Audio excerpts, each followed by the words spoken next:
Beyond borders में आपका स्वागत है। दोस्तों, आज हम पाकिस्तान से कहीं दूर, पाकिस्तान का ही एक दोस्त है तुर्की, वहाँ जाएंगे।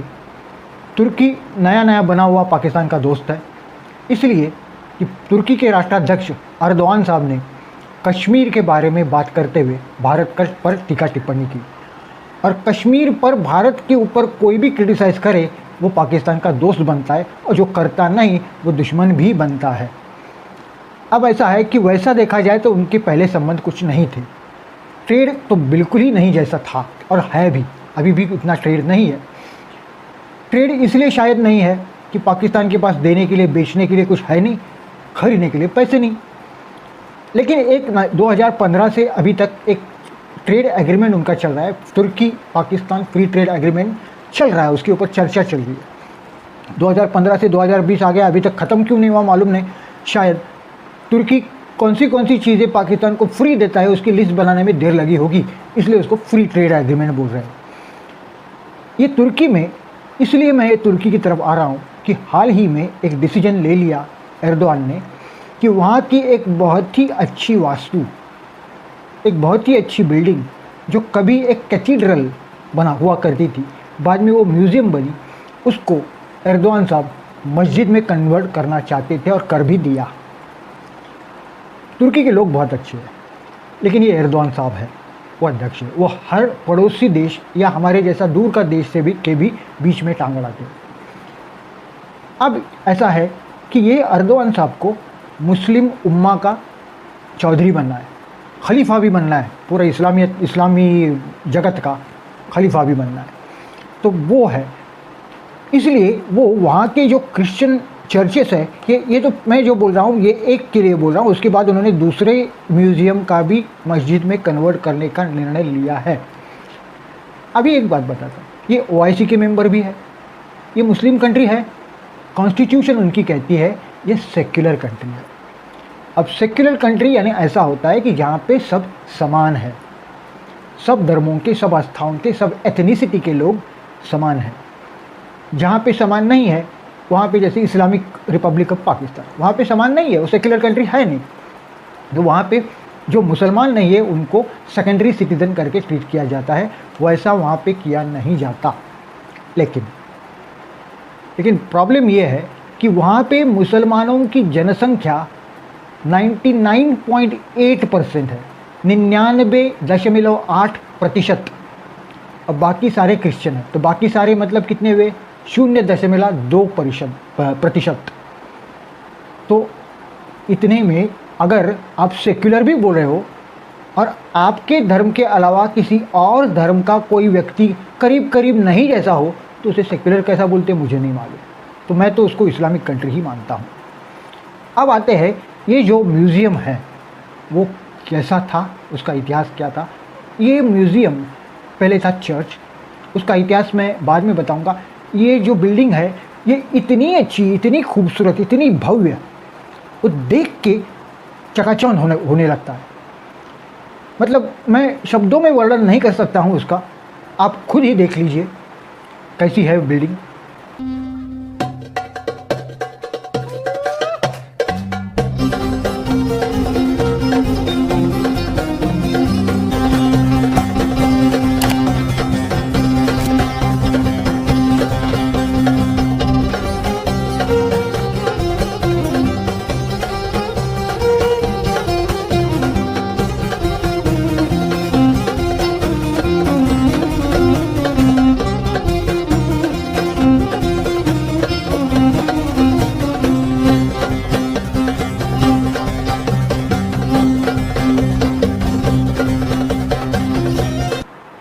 देखा आपने, आंखें चमक जाती है, इतनी अच्छी, इतनी सुंदर वास्तु है ये। इसका थोड़ा इतिहास बताता हूँ। इतिहास थोड़े से शब्दों में 1-2 मिनट में होने जैसा नहीं है, क्योंकि 1700 सालों का इतिहास, लेकिन मैं संक्षेप में बताता हूँ, आउटलाइन बता देता हूँ। ऐसा है कि पहले रोमन साम्राज्य यहाँ पे था। रोमन साम्राज्य यानी ईसा पूर्व 27 से चालू हो गया। रोमन है तो रोम से चालू हो गया, रोम उसकी कैपिटल थी। लेकिन फैलता फैलता फैलता ईस्टर्न पार्ट में भी आ गया, मतलब मेडिटेरियन सी, भूमध्य सागर, यूरोप, मध्य एशिया, पूर्व एशिया, ये हमारा नॉर्थ अफ्रीका, ऐसा फैलते गया, बहुत बड़ा विस्तार हो गया उसका, और इतना विस्तार हो गया कि चौथा शतक आते आते वो कंट्रोल करना मुश्किल हो गया। तो उसके उन्होंने 2 विभाग कर दिए। एक रह गया वेस्टर्न रोमन एम्पायर और एक हो गया ईस्टर्न रोमन एम्पायर। अब ये वेस्टर्न रोमन एम्पायर का कैपिटल रह गया था रोम, और ईस्टर्न रोमन एम्पायर जो वहाँ का कारोबार बेंजनटियम नाम के शहर से किया जा रहा था। अब बेंजनटियम नाम के शहर से ही उस एम्पायर को, उस भाग को बेंजनटाइन साम्राज्य या एम्पायर कहा जाता है। अब ये ऐसा हो गया, नाम तो बेंजनटाइन रहा, लेकिन जो पहला उनका सम्राट था जो ईस्टर्न का, बेंजनटाइन का, उसका नाम था कॉन्स्टेंटाइन वन। वो कॉन्स्टेंटाइन वन ने वहाँ पे ही बेंजनटियम में ही विस्तार किया और उसका बड़ा शहर कर दिया, कैपिटल सिटी, उसका नाम दिया कॉन्स्टेंटिनोपल। अब ये कॉन्स्टेंटिनोपल था। अब चौथा शतक आया हुआ था। चौथे शतक में तक बहुत सारा बदल गया था। अभी क्रिश्चियनिटी आ गई थी और बहुत सारे रोमन लोगों ने क्रिश्चियनिटी का स्वीकार किया हुआ था। बेंजनटियम में एक पुराना मंदिर था। मंदिर इसलिए बोल रहा हूँ मैं क्योंकि जब तक क्रिश्चियनिटी नहीं थी तब तक वो रोमन लोग अलग अलग देवताओं की पूजा करते थे। वो एकेश्वरवादी नहीं थे, वो अनेक देवों पर, अनेक ईश्वरों पर, अनेक इस पर पूजा करते थे। हम भी करते हैं, लेकिन हमारा और उसमें फ़र्क ये है कि हम मानते हैं कि कोई भी परमेश्वर, कोई भी मूर्ति हो, लेकिन हमारा भगवान तो एक है। वो अलग अलग भगवानों को मानते थे। क्रिश्चियनिटी सबने स्वीकार करने के बाद कॉन्स्टेंटाइन, द एम्परर कॉन्स्टेंटाइन, उन्होंने ऐसा सोचा कि वहाँ पे तो रोमन साम्राज्य का बहुत बड़ा एक कैथीड्रल है, एक चर्च है, आज भी है, जो वेटिकन सिटी बोला जाता है। तो यहाँ पे भी एक होना चाहिए।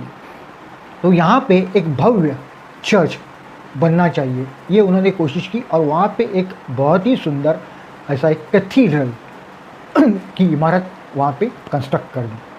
और ये कैथीड्रल इसलिए बोलते हैं कि कैथीड्रल ये चर्च से भी थोड़ा बड़ा होता है। चर्च का हेड, नॉर्मल चर्च का हेड पेस्टर होता है कोई, यहाँ पे कैथीड्रल का हेड बिशप होता है। तो यहाँ पे इतना बड़ा, इतना सुंदर जो आपने देखा वो कैथीड्रल बनाया। चल रहा था रोमन साम्राज्य, बेंजनटाइन साम्राज्य भी अच्छे से चल रहा था, लोग खुश थे, बहुत पैसा था उनके पास, तभी तो ये बिल्डिंग बनी उनकी।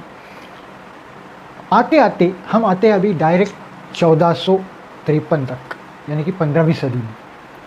अब ऐसा हुआ, एक ट्राइबल लीडर था जिसका नाम था इर्तुग्रुल।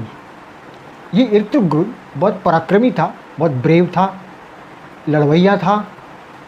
उसका नाम ही था इर्तुग्रुल गाजी या गाजी। वो गाजी का मतलब ही होता है फाइटर, वॉरियर।